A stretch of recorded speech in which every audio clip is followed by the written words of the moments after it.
నిజం తెలుసుకున్న రాజ్ అక్కడికక్కడే కుప్పకూలిపోతాడు. వెంటనే హాస్పిటల్కు తీసుకువెళతారు. దాంతో ఇవాల్టి ఎపిసోడ్ చాలా ఆసక్తికరంగా జరిగింది. కావ్య కడుపులో బిడ్డకు తండ్రెవరో చెప్పమని రాజ్ నిలదీయడంతో కావ్య ఏడుస్తూ ఉండిపోతుంది. దీంతో రాజ్ కోపంగా ఎవరితోనో తిరిగి కడుపు తెచ్చుకున్నావా అంటాడు. దాంతో అపర్ణ రాజును కొడుతుంది, నిజం చెప్పబోతుంది. అయితే కావ్య అత్తయ్య ఆగండి అని అంటుంది. ఏయ్ నువ్వాగు, ఇప్పటికే చాలా ఆలస్యం చేశానే. అది నిన్ను నానా మాటలు అంటున్నా కన్న తీపితో కొడుకు ఏమీ కాకూడదని ఇన్ని రోజులు ఓపిక పట్టాను.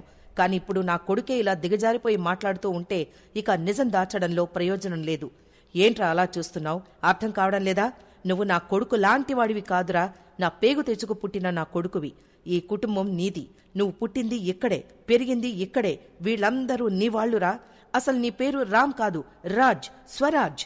నువ్వు కళావతి అంటూ పిలుచుకుంటున్నా నీ భార్య పేరు కళావతి కాదురా, తన పేరు కావ్య.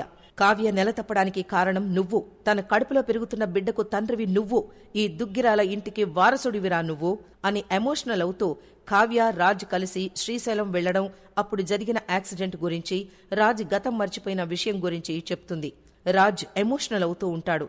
కొంచెం గతం గుర్తుకొస్తూ ఉంటుంది.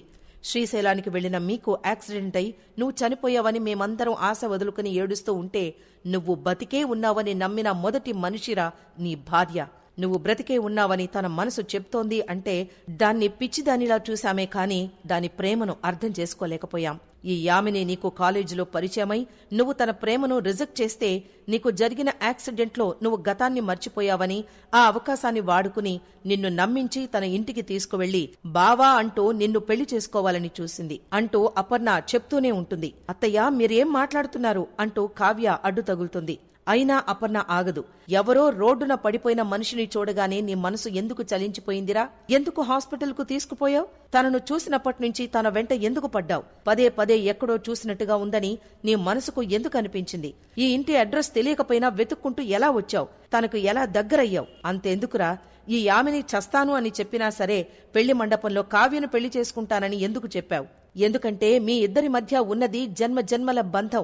ఆ దేవుడు వేసిన బ్రహ్మముడే తనను నువ్వు గుర్తుపట్టకపోయినా నీ మనసు తన వైపు నడిచేలా చేసింది అని అపర్ణ ఆవేశంగా నిజాలన్నీ చెప్పేస్తూ ఉంటుంది. రుద్రాణి మాత్రం మనసులో అయ్యో అయిపోయింది, ఏదో జరగబోతోంది, ఇక యామిని పని ఖతం అని అనుకుంటుంది. యామిని నిన్ను చిన్నప్పటినుంచి ప్రేమిస్తున్నా అంటున్నా తనను ఎందుకు పరాయి మనిషిలా చూశావు? పరాయి మనిషిలా ఉంటున్న కావ్యను సొంత మనిషిలా ఎలా ఫీల్ అవ్వగలిగావు? అసలు నిన్ను మోసం చేసింది కావ్య కాదురా, ఈ యామిని, దాని ఫ్యామిలీ. ఆఖరికి నీకు పుట్టబోయే బిడ్డ నీ బిడ్డ కాదని నమ్మించడానికే వచ్చింది. నీ నుంచి నీ భార్యను శాశ్వతంగా దూరం చేయడానికే వచ్చింది. హాస్పిటల్లో డాక్టర్ నీకు గతాన్ని గుర్తు చేయాలని ప్రయత్నిస్తే నువ్వు చనిపోతావని చెప్పడంతోనే నీకేం జరుగుతుందోనని భయపడి ఈ పిచ్చిది తన కడుపులో పెరుగుతున్న బిడ్డకు తండ్రివి నువ్వే అని గుండె పగిలేలా అరిచి చెప్పాలని ఉన్నా మౌనంగా భరించిందిరా నీకోసం అని అపర్ణ ఆవేశంగా, ఆవేదనగా కన్నీళ్లతో చెబుతూ ఉంటే అత్తయ్య మీరు ఆవేశం తగ్గించుకుని కొంచెం ఆలోచించండి అని అంటూ ఉంటుంది కావ్య కంగారుగా. ఏయ్ నువ్వాగవే. ఆఖరికి నువ్వు తనని వదిలేసి శాశ్వతంగా అమెరికా వెళ్లిపోతూ ఉంటే నువ్వు ఎక్కడో చోట హ్యాపీగా ఉంటే చాలని తన మీద నింద వేసుకోవడానికి సిద్ధపడింది. అంతేకాని ఆ నిజాన్ని మాత్రం చెప్పడానికి ఒప్పుకోలేదు.